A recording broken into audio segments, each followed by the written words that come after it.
The discussion around AI and the danger that it proposes to photographers such as myself and other photographers who their niche is headshots, and you have photographers who only shoot still life product photography. Those positions and those niches are greatly in danger.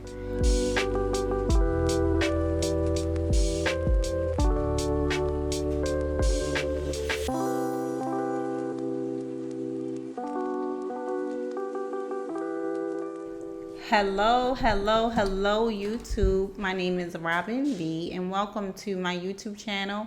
Here on my YouTube channel, I teach other creatives, photographers, entrepreneurs how to ditch the anxiety and level up in business. And yes, I am a photographer. I've been a photographer for over 12 years now, and I've had some ups and downs in business, and there have been things that have been ever changing in the business of photography that I've had to pivot, transition, and roll with the punches. And I wasn't going to do a video about this subject because there's so many videos already out on YouTube discussing this. But some of my friends was asking, hey Robin, can you do a video on the AI coming into the photography world and what that means for photographers is at the end of our careers as photographers. So, I wasn't going to do a video at first, but then I decided, you know what, let me add to the discussion and let me give my opinion. So here we are. The discussion around AI and the danger that it proposes to photographers such as myself and other photographers who are their niche is headshots, and you have photographers who only shoot still life product photography. Those positions and those niches are greatly in danger. But does AI really take away the art and the craft of a photographer? Yes, there are some amazing images. I've seen images myself that really blew me away, and I had to really look. And I'm like, what is my eyes telling me? What is, like, I had to tell my eyes and my brain, like, what is this? It's hard to distinguish what is an AI image and what is an image that is actually shot by a photographer. And that is really very scary. You put in a prompt, and a lot of these AI creators are really very talented at prompt writing, and they put in prompts, and the things that come out are some of it is so realistic and it looks so real, and it does propose a threat to photographers such as myself and other creatives, which is why I decided to do a video. Myself, like everyone else, I was running around rampant, like, oh my God, what is this? What is AI? I've even played around with Midjourney myself, and the things that I have, come out of my prompts and the things that I put in is just like simply amazing. However, there is still a cartoon effect to it. It still looks like an illustration from a freehand artist, if you will. It still doesn't really compare to photography. Now, that's not to say that in the future, with improvements and things, 2-3 years from now, we don't know what it'll look like or how that will affect us. I will say that for me and my business and my branding was always geared towards the experience. And my branding has always been, emotional. So yes, you're getting amazing photography, but you're also receiving the experience. So me knowing my clients and my clientele, I don't have, I mean, I may, but I don't market my photography business towards clients that are looking for quick fixes. My marketing has always been towards people who want a long lasting memory. When you book a session with me, you're coming into the studio. It's like a celebration. You're coming in, we're going through your wardrobe, we're going through your hair, your makeup. And these are all things that people have never done this before. So this is what I've always offered to my clients. So after I thought about it, I said, these are experiences and things that AI cannot provide. And if I have a client who is looking for that, then that is not truly a client that I have a relationship with. But I can't say the same for creatives who do stock photography or creatives who do product photography, because there isn't really an emotional attachment there. There isn't anything to really build off of. So they might in fact be in trouble. However, I do remember the turnover from film photography into digital photography, and that's when I kind of just came in. But I do remember those film days. And I remember all of the photographers from back then, they were losing it. They were really disheartened by the newer technology and things like that. And some of them continued to work as photographers, and some of them just, gave up. And I think that when you have things that come out and you become when your work becomes an monopoly, then that's what adds the value for myself. Key points. I don't offer everything that other photographers offer. So there's like a needle in a haystack value there. You have, some photographers that all they do is underwater photography. Yes, you have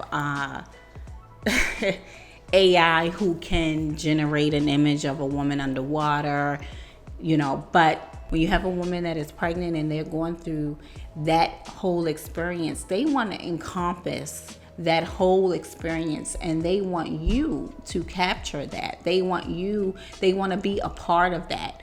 When you separate a person from that experience, this is how you get generated images from AI. That is the separation from the person and the experience that you give. Like I said, you have some photographers like product photographers and stock photographers. You have those photographers. I can't really speak to their niche because that is something that I've provided for some of my clients. However, that is not a big part of my business.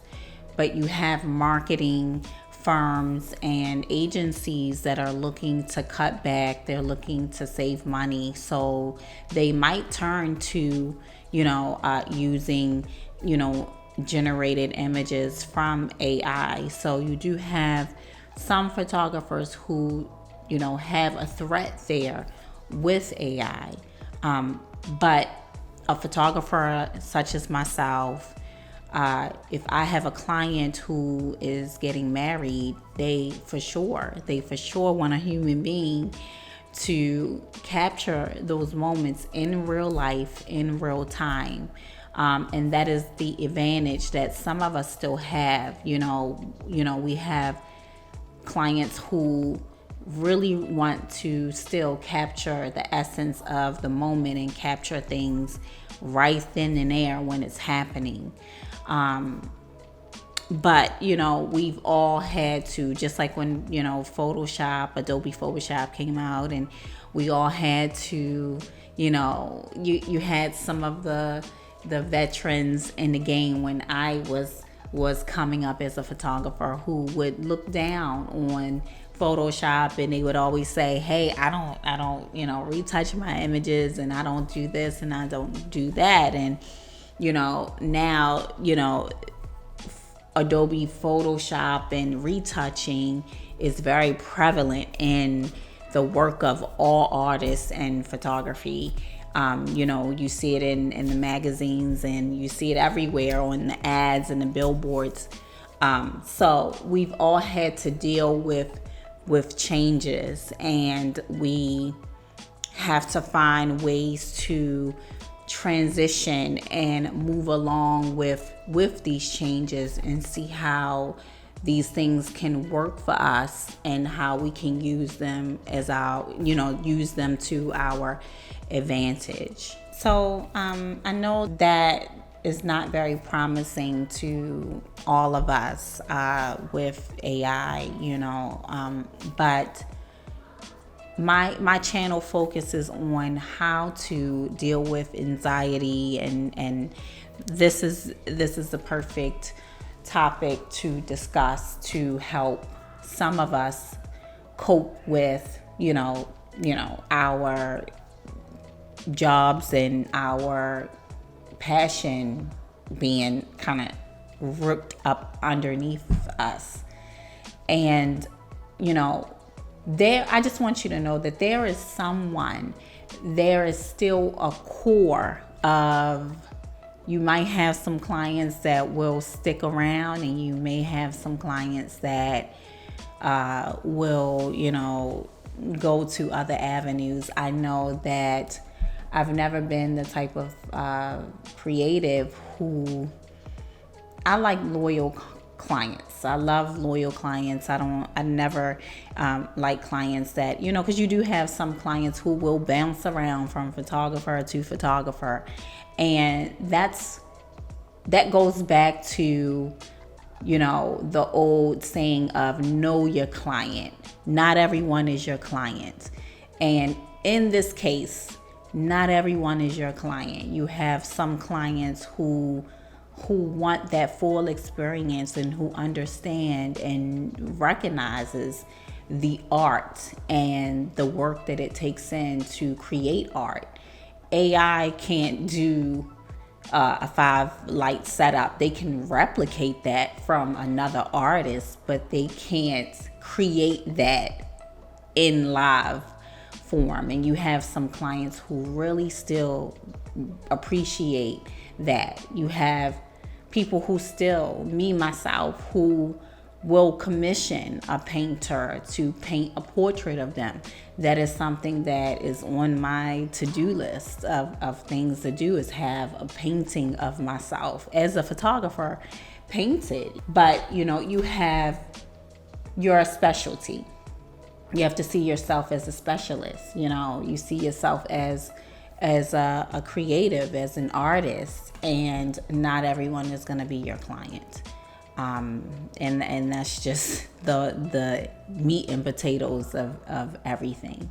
I've always branded myself in a way where I emotionally connect with a client, and my focus had always been building relationships with my client, and having like-minded people and clientele that support me, and I support them.